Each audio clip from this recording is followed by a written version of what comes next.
So, hi guys, Tim and Toby back in the fourth episode, or technically the third part of D-Day, the big overview of D-Day. And this part, in part 3, we'll be looking at the breakout from the beaches, the beachhead, into the bocage, into kind of the hedgerows and the fields and that bit of Normandy, and pushing back the Germans towards the Seine River. So the British, who came up from Sword Beach, travelled, basically they landed at Sword Beach and kind of cut around up to which their main bit was Caen, or Con as some people say, and what they had to go through they took several other villages to get up to the main part of Caen. Caen was a fantastic place for signals, a massive nowadays you kind of hold a hotspot, but for signalmen it was brilliant up there, because it's slightly higher than usual, and of course it was a great vantage point for military strategists at the time. So another place, which is a hill, known as Hill 112 or Hill 112, was assaulted by by regiments of the 43rd Wessex Infantry Division. Now, the 43rd Infantry Division cloth insignia is this, the Wessex Dragon. There, that's it. Shoulder title, not shoulder, but cloth insignia, which goes under the shoulder title.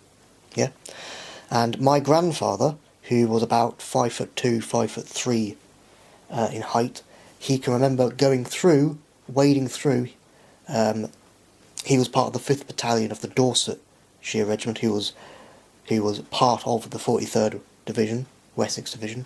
He can remember, at his very short height, going through Hill 112 and looking out for German snipers and machine gunners, and because it was very famously the 12th SS unit was basically lurking around Hill 112, and he said he can remember the tall grassland and everything was over his head. That's how small he was. And quite a funny story, which I was telling Toby before the video started, is that in Hill 112, Germans were basically kind of mingling in the big hedgerows, or sorry, the big kind of long grass, and a couple of my grandfather and a couple of his mates in the same battalion, I believe, actually came amongst them. They didn't argue or shoot, or they didn't do anything. They were both lost, so they had to both talk. The German having conversation with my grandfather and his friends on kind of to figure out where they are, because they were lost. So it's just quite an interesting story. And so Hill 112, they met with basically Tiger tanks dug into the ground, and so they were very low, so they couldn't really be seen that well. So that's when they came up a lot of the tracks. Also the 43rd Wessex Division had to go and cross a lot of farmlands and places, and kind of barnyards and places like to get to Caen as well, because it's mostly all farm or rural land. And my grandfather can actually remember hearing a lot of voices and stuff going on inside one barn. So his kind of unit or group or squad with a Bren gun as well attached to it actually just fired a complete massive load of bullets, rounds, into this barn, and then they noticed red blood seeping out from underneath the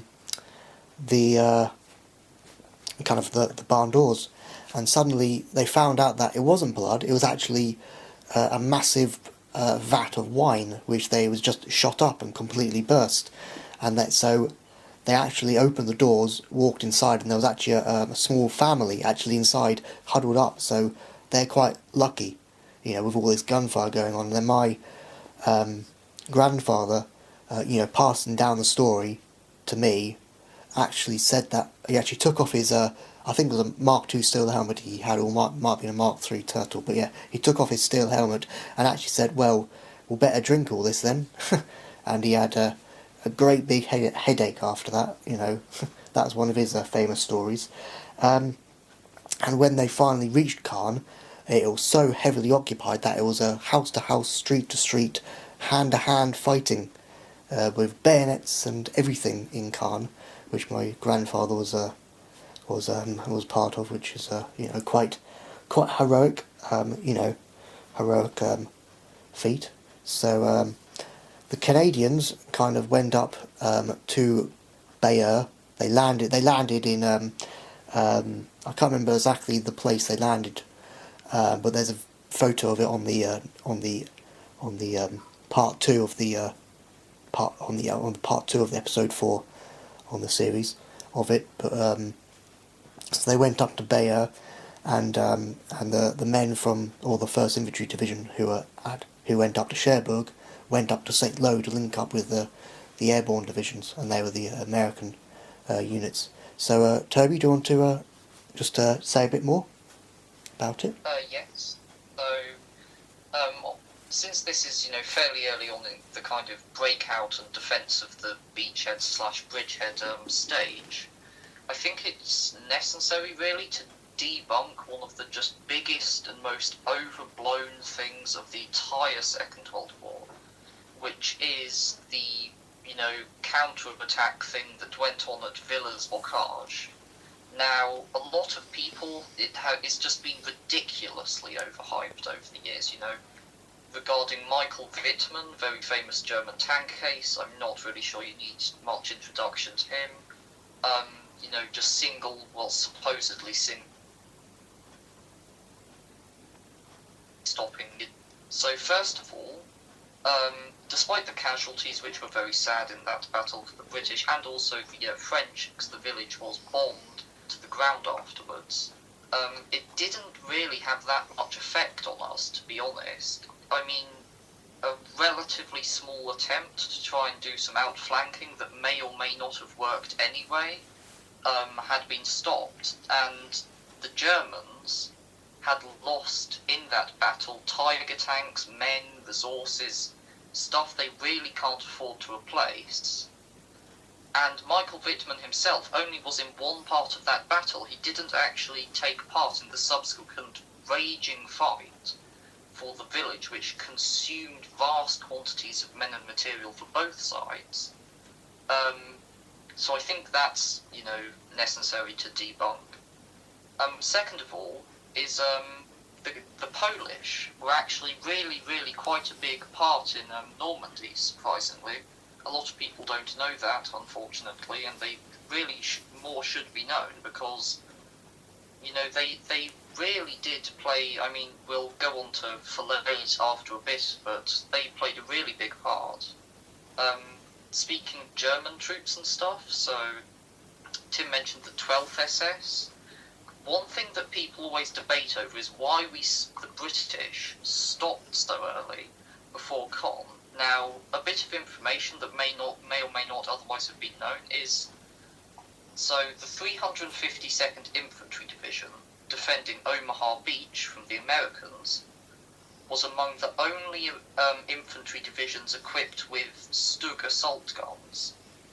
These then, because large amounts of them had actually been forced up to defend the British, because the infantry division there just melted the 716th. It was Ost battalions, and they fought well. It's just that, they just disintegrated completely because the British were too strong. So they formed into what was known as a rolling pocket in what's known as Kampfgruppe Meyer.